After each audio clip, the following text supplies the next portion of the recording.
Menjadi solehah itu tidak cukup, tapi harus menjadi muslihah dengan melaksanakan amar ma'ruf nahi mungkar.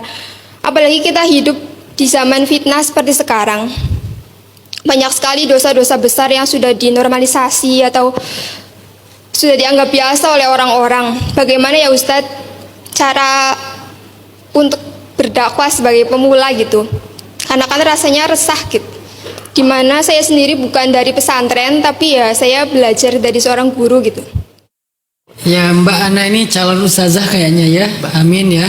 Amin. Beliau di umurnya yang masih muda banget udah punya sebuah kesadaran pengen bermanfaat bagi orang lain, pengen merubah keadaan, sehingga beliau merasa nggak cukup jadi solihah aja, jadi orang yang baik aja, jadi orang yang benar, tapi harus muslih atau muslihah, menjadi orang yang bisa memperbaiki keadaan. Apa langkah-langkah konkret yang bisa dilakukan orang ketika awal mula berdakwah? Mulai dulu dari definisi dakwah. Karena banyak orang yang keliru menentukan langkah karena definisi dakwahnya juga bias. Apa itu dakwah? Dakwah itu mengajak. Mengajak ini nggak sama dengan mengajar. Kalau mengajar itu kan memberikan materi, memberikan nasihat, itu mengajar. Kalau mengajak lebih luas. Jadi apapun yang kita lakukan yang sifatnya bisa mengajak orang kembali kepada Allah, itu dakwah.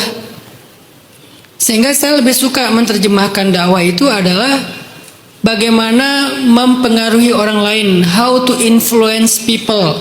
Gimana cara kita mempengaruhi orang lain kepada kebaikan. Dan mempengaruhi ini nggak harus dengan narasi, nggak harus dengan materi.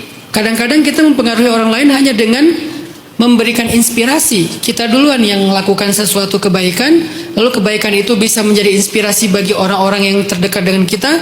Kita pengaruhi mereka untuk ikut bagian dalam kebaikan ini. Berarti kita sudah berdakwah kepada mereka. Start small, mulailah dari yang kecil. Dan cara berdakwahnya nggak harus banyak ngomong, nggak harus dengan ceramah. Nggak semua orang diberikan beban harus ceramah juga atau ngajar. Kita bisa berdakwah dengan repost. Kita bisa berdakwah dengan membuat konten positif. Kita bisa berdakwah dengan punya lifestyle yang bagus kemudian ditiru oleh orang lain, karena itu menginspiring, karena itu menginfluence orang lain kepada kebaikan. Semua ini bagian dari muslih atau muslihah.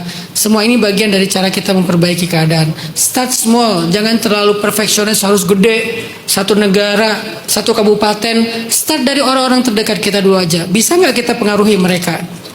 Tanpa harus banyak menasehati. Show don't tell.